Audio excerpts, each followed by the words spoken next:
আসসালামু আলাইকুম সুপ্রিয় দর্শক, স্বাগতম আপনাদের সবাইকে হাঁস মুরগির সংসারে।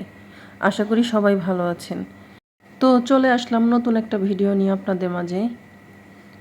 এই বাচ্চাগুলো দেখতে পাচ্ছেন, এগুলো কিছুদিন আগে আপনাদেরকে একটা আপডেট দিয়েছিলাম।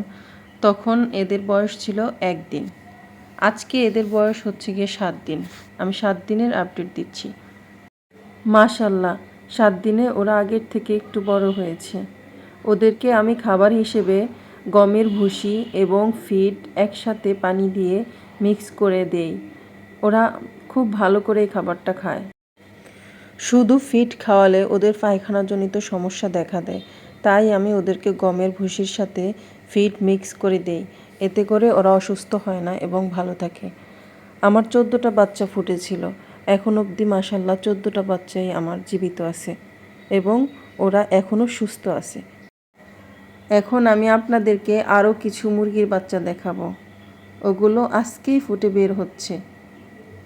এই দেখেন সেই বাচ্চাগুলো। এখানে 4টা বাচ্চা ফুটে বের হয়েছে।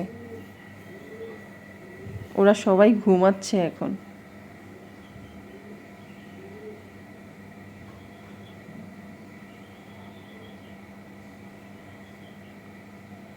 আর বাকি বাচ্চাগুলো আমার ইনকিউবেটর মেশিনের ভিতরে।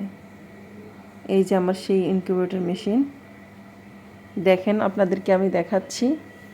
এই দেখেন, এই তো বাকি ডিমগুলোতেও ফাটল ধরেছে। দেখা যাচ্ছে কি না আমি জানি না, তবে আমি দেখানোর চেষ্টা করতেছি। এটা হচ্ছে আমার ম্যানুয়াল ইনকিউবেটর মেশিন। আমি এখানে এই পর্যন্ত 3 থেকে 4 বার বাচ্চা ফুটিয়েছি। মাশাল্লাহ ভালোই হ্যাসিং রেট। মাশাল্লাহ 14টা ডিম থেকে 11টা বাচ্চা ফুটে বের হয়েছে। পরবর্তী ভিডিও দেখার আমন্ত্রণ জানিয়ে এখানেই শেষ করছি। আল্লাহ হাফেজ।